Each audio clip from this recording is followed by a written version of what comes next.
Hi guys, Larissa here as guest designer for Faber-Castell, and today I want to share some really fun techniques on vellum using your gelatos and your big brush stamper pens.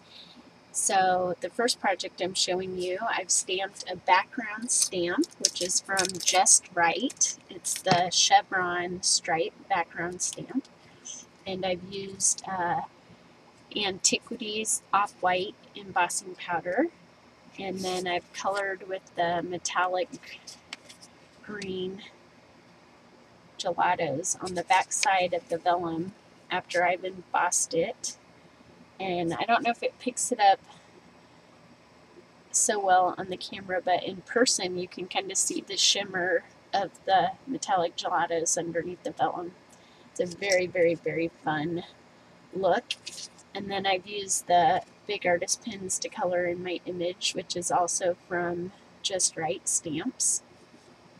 And I've also stamped and embossed an image that you can color in using your gelatos and your big brush stamp markers. And I'm going to share this technique with you today. So first, what you're going to need is your stamp, and we're going to use the seed stamp, the seed catalog stamp from Stupendous. And then you'll need a piece of vellum. I've cut it to the size of my card base, which is 4 inches by 5.5 inches. And then I'm going to take some Versamark ink, and I'm just going to ink this up.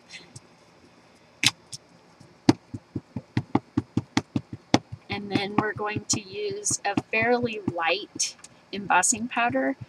So I'm using the charcoal embossing powder by Zing. But you can also use any other colored embossing powder that is out there. And then I like to just put my vellum down on top and press down along the image so that I get a really good impression. And then we'll flip this over and we will add our embossing powder, and I'm going to use the Charcoal Zing embossing powder by American Crafts.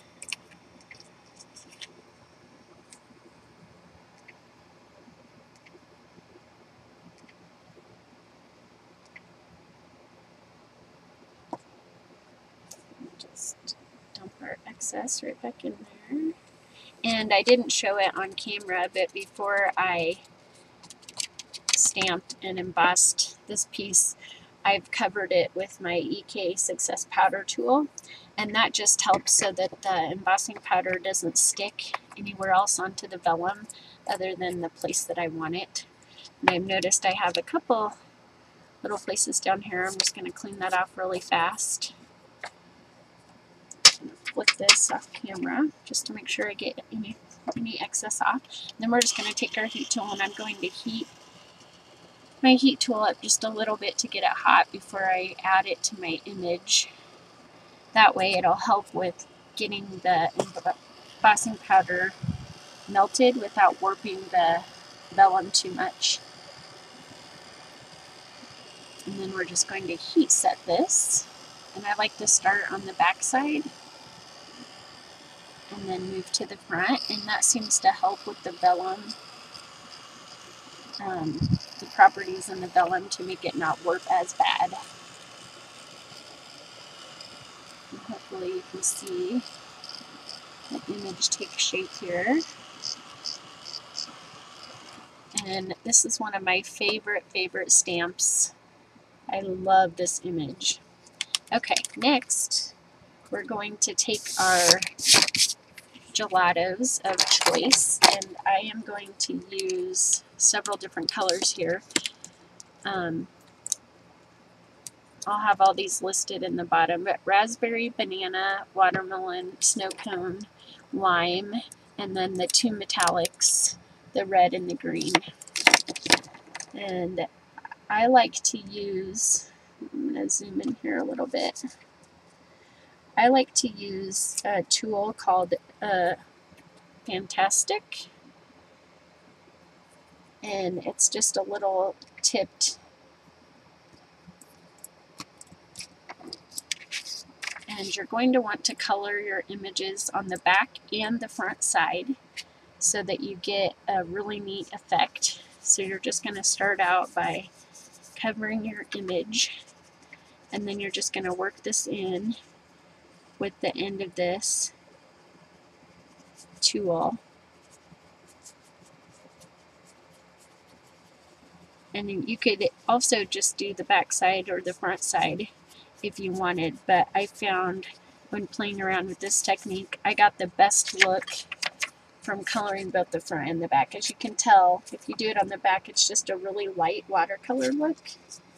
I'll hold it up against something dark, maybe that'll help so you can see it. But once you color it on the back and then go ahead and color it on the front, you get this really, really, really pretty, like two-toned effect, and it really is neat in person. It's kind of one of those, how did they do that moments when you're looking at it, because the color is suspended on both sides and it's still kind of translucent at the same time. So I hope you'll give this a try. And then you're just going to take a little piece of a paper towel and just burnish, I guess, the top of that just to get any excess gelatos off. And you can see the difference. And then once you've gone around and done all of your colors, you're just going to take your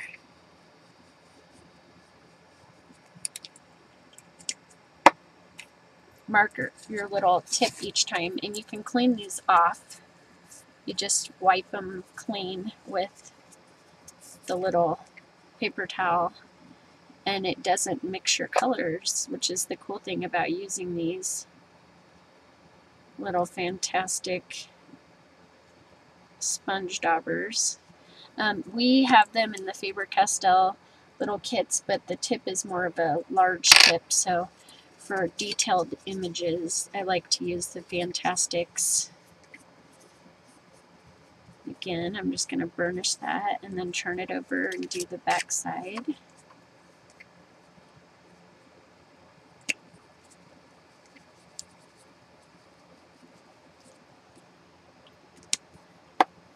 And then once you get all the way done coloring your image, what you're going to do is take your big brush pins